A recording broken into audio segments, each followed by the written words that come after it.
জামাই বাবু,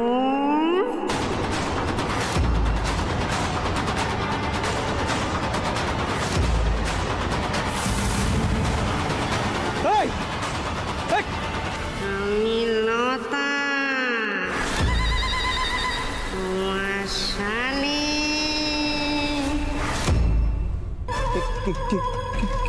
কে লতা? কে লতা? লতা তো মরে গেছে। আমি তো মরে গেছি, কিন্তু আমার আত্মাটা এই বাড়িতে গুমড়ে গুমড়ে মরছে। আমার খালি একটাই প্রশ্ন, কেন মারলে আমাকে? কেন মারলে বলো? কেন? কে তুমি? শাড়ি পরে নাটক করছো? কে তুমি? সত্যি করে বলো, কে তুমি? কে শাড়ি পরে নাটক করছো কেন? কে? দেখবে আমি কি করবো? দেখবে।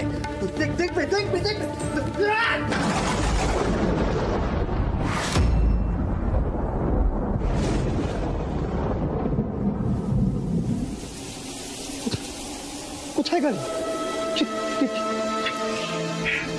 কি হলো? এত ধোঁয়া কোত্থেকে আসছে? হ্যাঁ, ধোঁয়া কোত্থেকে আসছে?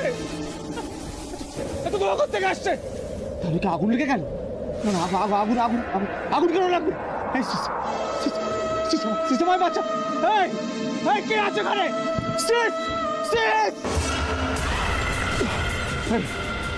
দরজা বন্ধ কেন? ভ্যানিটি দরজাকে বন্ধ করেছে। আরে কি হলো? দরজাটা কে বন্ধ করলো? আরে জামাই বাবু,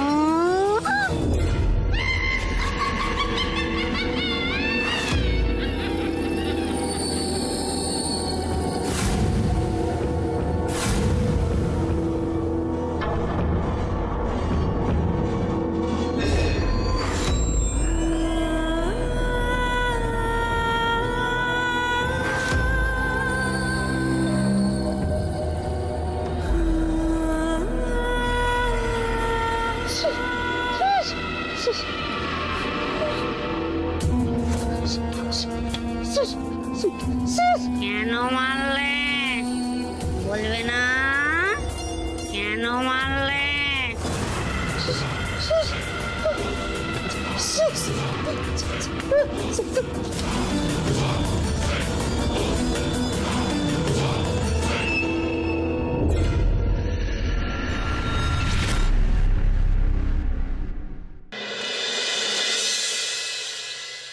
সবার ভালো করো ঠাকুর, সবার মঙ্গল করো। এবারে সবার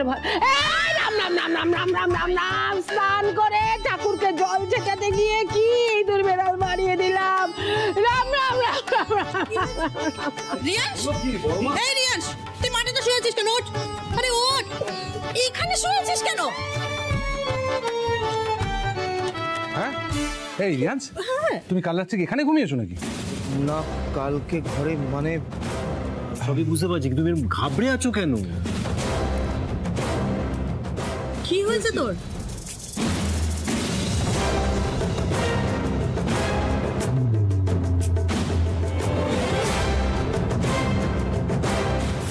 আমি লতা, তোমার শালি।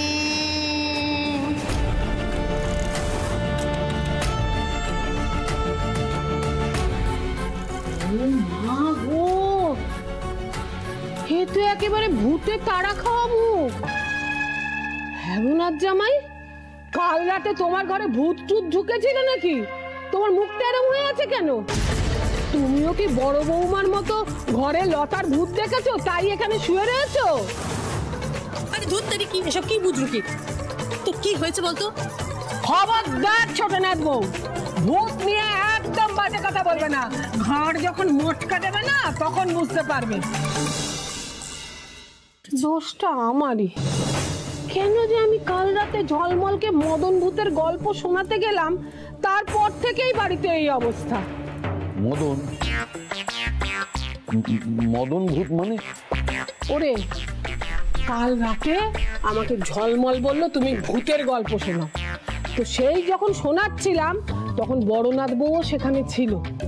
আমাকে বারবার জিজ্ঞেস করলো, হ্যাঁ গো বড় মা, এই গল্প কি সত্যি? আমি বললাম যে হ্যাঁ সত্যি। তারপর থেকেই দেখ। আচ্ছা বড়মা, তুমি আমাকে একটা কথা বলো, এই ঝলমল যখনই তোমার কাছে গল্প শুনতে চায় তুমি খামোকা ভূতের গল্প বলো কেন? না মানে তোমার কাছে তো আরব্য রজনী, রূপকথার অনেক গল্প স্টকে আছে, তো সেখান থেকে তো বলতে পারতে, তাই না? ঝলমলটাও সেরকম, ওকে সারাক্ষণ ভূতের গল্পই শুনতে হবে।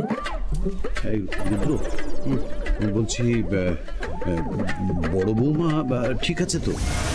হ্যাঁ, আলো তো ঠিকই আছে। আলো কাল রাত্রে ওকে তো ওই ওষুধটা দিলাম, ওর রেস্ট নেওয়ার জন্য আমি ওকে রাত্রিবেলা ওষুধ খাওয়ালাম, তারপর ঘুমিয়ে পড়লো।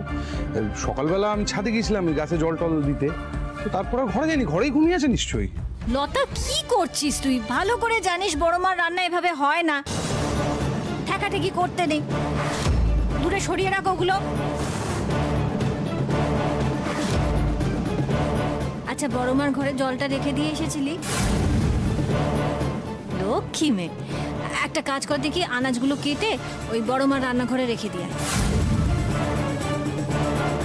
আচ্ছা বড়দা, তুমি যে বললে বৌদি ঘুমোচ্ছে, এ তো বৌদির গলার আওয়াজই পাওয়া যাচ্ছে, কি করে হলো? লতা, কই গেলি? শিগগিরই আয় না, কত কাজ পড়ে রয়েছে, অফিসে টিফিনগুলো রেডি করতে হবে। হ্যাঁ, তো মনে হচ্ছে লতার সাথে কথা বলছে। কি হচ্ছে আমি ব্যাপারটা বুঝতে পারছি না। আমারও ভালো লাগছে না। রুদ্র, তুই ডাক্তার ঘোষকে ফোন করেছিলি? হ্যাঁ বাবা, আমি করেছি, ওনার আজকে আসার কথা আলোকে দেখতে। লতা, তাড়াতাড়ি কাজগুলো কর। উফ বাবা, আমি কিচেন থেকে দেখে আসছি একবার।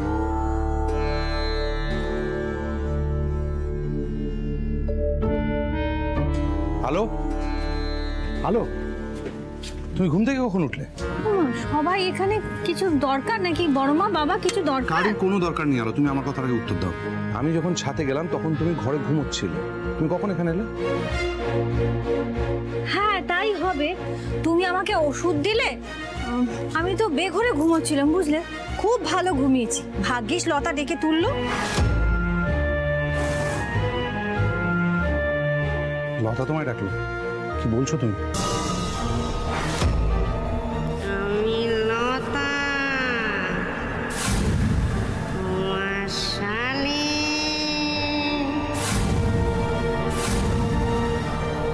কাল রাতে তার মানে সত্যি লতার ভূত এসেছিল? কিভাবে কথা বলছো কেন? আমি তো বলছি, লতা আমায় ডাকলো, আমি উঠলাম, তারপরে ফ্রেশ হয়ে এইসব কাজকর্ম শুরু করলাম। বাহ, তারপরে তুমি ফ্রেশ হয়ে রান্নাঘরে এসে সব কাজ করে নিলে। তা দিদি ভাই, লতা কোথায়? লতা কোথায় যাবে?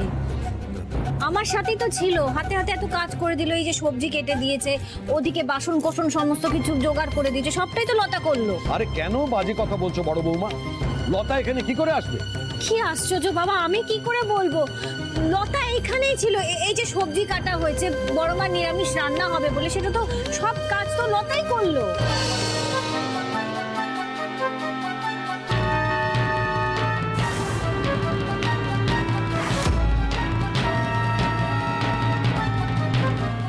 বলো কি বড়নাথ বউ, লতা এইসব সবজি কেটে দিল? আপনি কোনো চিন্তা করবেন না, লতা কিন্তু ঠেকাঠেকি করেনি, একদম আলাদা করে সমস্ত কিছু করেছে। দেখুন, সব আলাদা। আচ্ছা, ধরে নিলাম লতা সব কেটে কুটে দিয়েছে, তুমি আমাকে বলো লতা এখন কোথায়? আরে ওই পায়েস রাখতে হবে না, এলাচটা ফুরিয়ে গেছিল, তাহলে আমি ওকে বললাম যে যা লতা গিয়ে দোকান থেকে নিয়ে আয়, এলাচ আনতে গেছে। আলো, এক সেকেন্ড, তোমার কোনো ভুল হচ্ছে আলো, লতা এখানে আসতে পারে না। আবার সেই এক কথা বলছো, লতা আসতে পারে না, লতা নাকি নেই, লতা নাকি মরে গেছে। আমি কি করে বোঝাবো তোমাদের বলো তো? লতা ভীষণ ভাবে আমাদের মধ্যে আছে, এই এতগুলো কাজ করেছে ও, আমি তো একা হাতে করতে পারতাম না। ও করে সব কাজ সেরে তারপর দোকানে গেছে। স্যার, ডাক্তারবাবু আসছেন। এই তো, ডাক্তারবাবু যখন এসেই গেছেন, তাহলে এখন দুধ কা দুধ, পানি কা পানি হয়ে যাবে। তুমি নোনাকে একটু বসাও, আসছি। ওকে। বড় বৌমা, এসো একবার ড্রয়িং রুমে এসো। ডাক্তারবাবু এসেছেন, তোমার একটা চেক আপ দরকার। না মানে আমার কেন চেক আপ হবে? আমি তো দিব্য ঠিক আছি, তো সুস্থ আছি। এবার তো রান্না বসাবো আমি।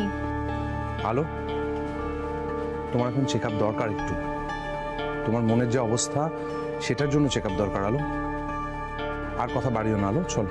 আমি যাব না, আমি চেক আপ করাবো না, ব্যাস। আমি ঠিক আছি, আমি চেক আপ করাবো না। আলো, তোমার কি আমার উপর একটু ভরসা নেই? একটা সামান্য তো চেক আপ, কি অসুবিধা বলো? আলো প্লিজ, প্লিজ।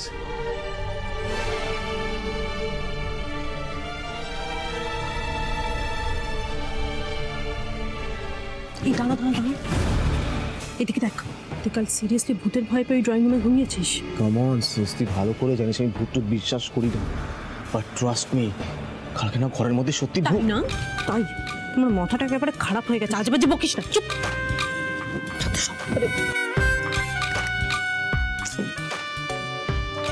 সত্যি আলো বৌদির সাথে না এই বাড়িতে থাকতে থাকতে মাথাটা খারাপ হয়ে যাচ্ছে।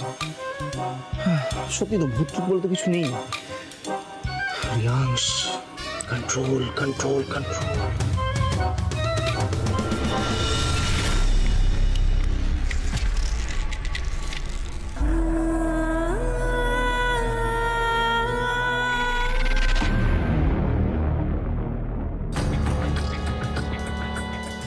ডাক্তার ঘোষ, আপনি তো রুদ্র মুখে সবটাই শুনেছেন। একটু দেখুন না আমার বড় বৌমা যাতে ভালো হয়ে যায়। কেমন আছো আলোমা? আমি তো ঠিকই আছি। আসলে এরা কেউ আমার কথা বিশ্বাস করতে চাইছে না। মানে এই যে লতার কথা বলছি, লতা কিন্তু আমার সাথে ছিল ডাক্তারবাবু, সেটা কেউ মানতেই চাইছে না। লতা আমার সাথে কত কাজ করে দিল, হাতে হাতে রান্নাঘরে কাজ করছিল, ও আমার সাথে ছিল। কেউ আমার কথা বিশ্বাস করছে না। সবাই বলছে লতা নাকি মরে গেছে। আমি বলছি লতা আমার সাথে ছিল। হে মা কালী, বড়নাথ বউকে সুস্থ করে দাও না মা। ওর কি সত্যিই মাথায় গোলমাল হয়ে গেল? দিনের আলোয় তো আর ভূত দেখবে না, তবে যে মেয়েটা মরে গেছে তাকেও দেখছে কেমন করে? আচ্ছা আলোমার, ঠিক আছে, তোমার কথা বিশ্বাস করলাম। এবার বলো তো এখন লতা কোথায় আছে? এলাচ ফুরিয়ে গেছিল। হ্যাঁ, রান্নাঘরে এলাচ ছিল না, তাই আমি ওকে স্পষ্ট বললাম যে যা লতা বাজারে গিয়ে এলাচটা নিয়ে আয়। ওটাই আনতে গেছে ও। চলে আসবে কিছুক্ষণের মধ্যেই চলে আসবে।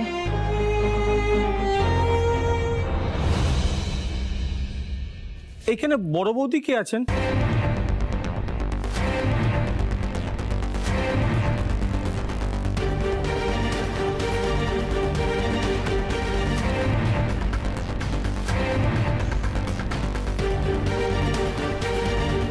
হ্যাঁ, এই তো আমি। আলো দাঁড়াও, তুমি বসো, আমি দেখছি।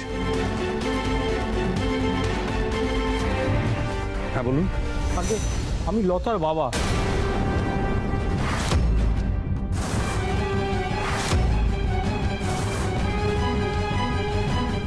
লতাই আমাকে পাঠিয়েছে।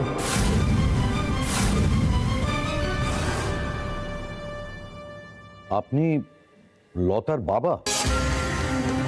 ও, আপনি লতার বাবা? আসুন না, আসুন আসুন আসুন। এক সেকেন্ড দাঁড়ান, আপনি ওখানে দিদি একটু শোনো। কি করছোটা কি তুমি? চিনি না জানি না, আপনি তো জানিও না লতার বাবাকে নাকি বাড়িতে আসতে দিচ্ছ কেন? না, আমি তো দেখিনি। উনি তো বললেন যে লতার বাবা। আমাকে কিভাবে চিনবেন? আমি তো সেই গ্রামে থাকি। ওই লতার মা মারা যাওয়ার পর থেকেই তো আমি ওই ভিটে মাটি আগলে আছি। লতা এইখানে এবারই ওবারই কাজ করতে বলে এইখানে থাকতো। সেদিন রাতে খেয়ে দিয়ে দৌড়েটে ঘুমিয়েছিলাম, হঠাৎ কি জানি দমদম করে ধাক্কালো দরজা, খুলে দেখি লতা।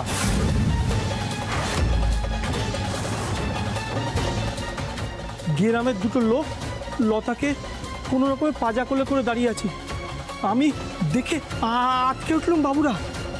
পরনে কাপড় ছেঁড়া, চাপ চাপ রক্ত, গায়ে দগদগে ঘা। কোন শকুনে যে আমার মেয়েটাকে ছিঁড়ে ছিঁড়ে খেয়েছে, একেবারে মরো মরো অবস্থা।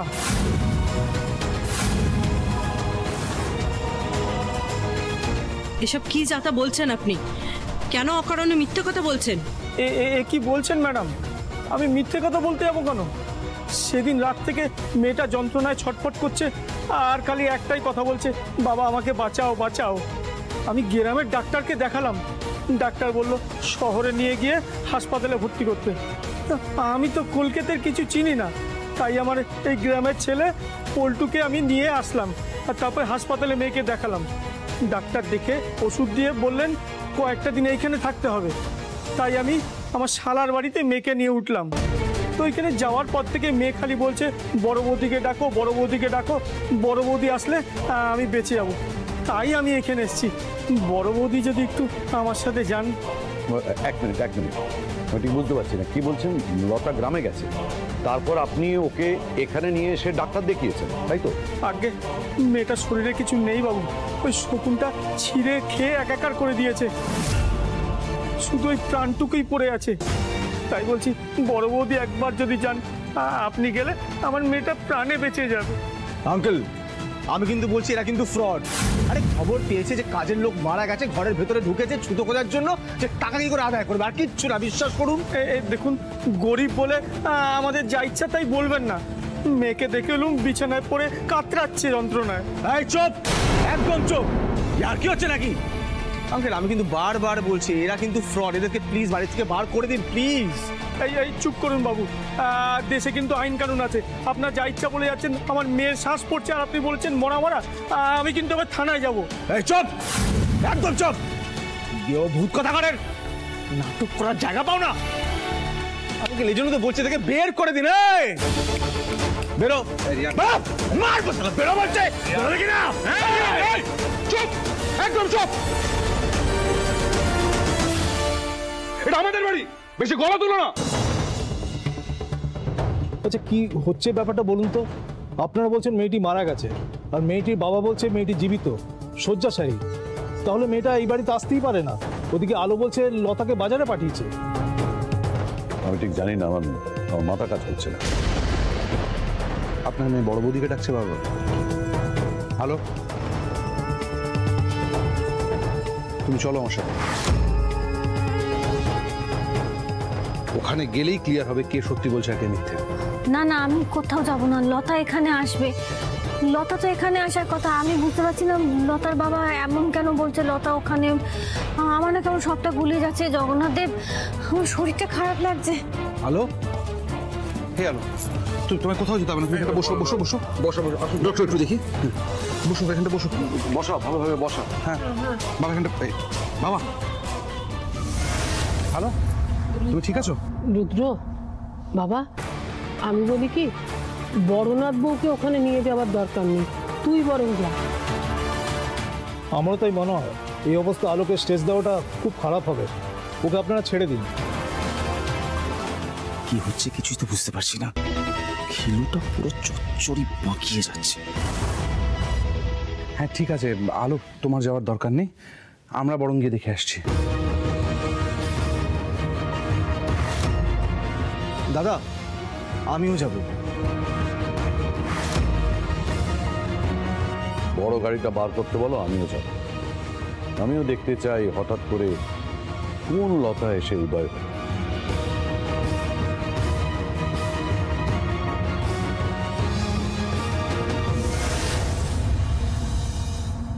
আসুন আসুন বাবু, এদিকে আমাদের ঘরটা, আসুন আসুন আসুন।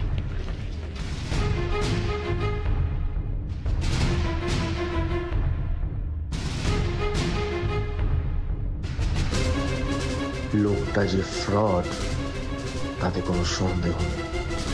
তবে ও যদি সত্যি লতার বাবা হয়েও থাকে, ও নিশ্চয়ই কোনো অন্য ধান্দা আছে। জানি না কি ঘটছে, কেন ঘটছে। লতার বডি পুলিশ আমার সামনে দিয়ে নিয়ে গেছে, তাহলে লতা কি করে ফিরে এলো? আসুন বাবু আসুন।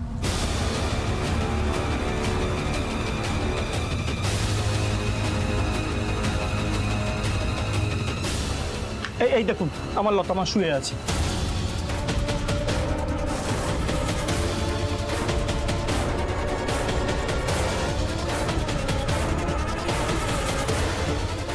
মারে মা, এই দেখ কারা এসছেন। তোর বড় বৌদি আসতে পারেননি, তেনার শরীর খারাপ, বাকি সবাইকে নিয়ে এসছি। ওনারা তো বিশ্বাসই করতে চাইছেন না যে তুই আমার কাছে। বালাই ষাট, ওরা বলছে নাকি আমার মেয়ে মরে গেছে। মা, ও লতা মা, একবার এদিকে তাকা মা। না, আমি কাউকে মুখ দেখাবো না, কাউকে মুখ দেখাবো না। বড় বৌদি কেন এলো না? বড় বৌদি কেন এলো না বাবা? আমি বড় বৌদিকে ছাড়া কাউকে মুখ দেখাবো না। ও দাদা, কি মা বাড়ি আবদার নাকি? আঙ্কেল আমি বলছি শুনুন, এটা একটা ফ্রড কেস আর কিচ্ছু নয়। এ লতা হতেই পারে না। আরে এ যদি লতা হয় তাহলে মুখ দেখাতে এত নাটক করছে কেন? আমি বলছি শুনুন, এটা একটা ষড়যন্ত্র আর কিচ্ছু নয়। কিসের ষড়যন্ত্র? আমরা গরিব বলে আপনারা আমাদের নামে যেরকম ইচ্ছা অপবাদ দেবেন? আমার জলজ্জান্ত মেয়েটাকে বলছেন নাকি আমার মেয়েটা মরে গেছে? কেমন মানুষ আপনারা? মানুষের বাচ্চা মরা নিয়ে এমন মিথ্যা কথা বলেন? মুখের কথা বিশ্বাস হলো না, আপনাদের সকলকে নিয়ে এলো। দেখছেন না আমার মেয়েটা কিরকম অবস্থা? দেখতে আর পাচ্ছি কোথায় দাদা? আপনার মেয়ে তো মুখই দেখাতে চাইছে না। মুখটা দেখালে তবে তো বুঝবো কে সত্যি কথা বলছে আর কে মিথ্যে। কিন্তু তারপরে আমি বলবো এটা লতা হতে পারে না। কেন বলছেন এমন কথা? ও আমার মেয়ে বলছি, আমার মেয়ে আমার মেয়ে আমার মেয়ে। আপনাদের বিশ্বাস না হলে আপনি বড় বৌদিকে ডাকুন। বড় বৌদি ছাড়া আমার মেয়ে যখন মুখ দেখাতে চাইছে না, তাহলে যে কোনো বড় বৌদিকে নিয়ে আসুন না। একদম চালাকি করবেন না দাদা। আমার মনে হচ্ছে কোনো ঠগির দল আরে আমাদের থেকে টাকা আদায় করার চেষ্টা করছে। হ্যাঁ ঠিকই, এবার তো আমারও তেমনই সন্দেহ হচ্ছে। এসব কি বলছেন আপনারা? আমার কোনো টাকা পয়সার দরকার নেই। খালি একটা কথা জানতে চাই, আপনারা কেন বারে বারে বলছেন আমার মেয়ে মরে গেছে? দেখুন দেখুন, আমরা আপনার ইন্টেনশন নিয়ে কথা বলছি। আপনাকে বিশ্বাস করাটা কঠিন হচ্ছে কারণ আপনার মেয়ে মুখ দেখাচ্ছে না। আমরা বুঝতে পারছি না মুখ দেখাতে কি অসুবিধা। ও শুধু আলোকে মুখ দেখাবে আর কাউকে মুখ দেখাবে না, এটা তো হতে পারে না, তাই না? তোকে তো মুখটা দেখাতে হবে যাতে আমাদের বিশ্বাসটা হয় আপনি যেটা বলছেন সেটা ঠিক। অত শত জানি না কেন মুখ দেখাতে চাইছে না, আমি কি করে জানবো? কিন্তু ও আমারই মেয়ে। আপনিও তো মেয়ের বাবা, আপনি বলুন না, যে কোনো পরিস্থিতি হোক আপনি নিজের মেয়েকে চিনতে পারবেন না? আমার মেয়ে বারবার বলেছে ওকে কেউ জোর করে তুলে নিয়ে গিয়ে ছিঁড়ে খেয়েছে, তারপর রাস্তায় ফেলে রেখেছিল। ওর কাছে নাকি তার পোশাকের ছেঁড়া অংশও আছে।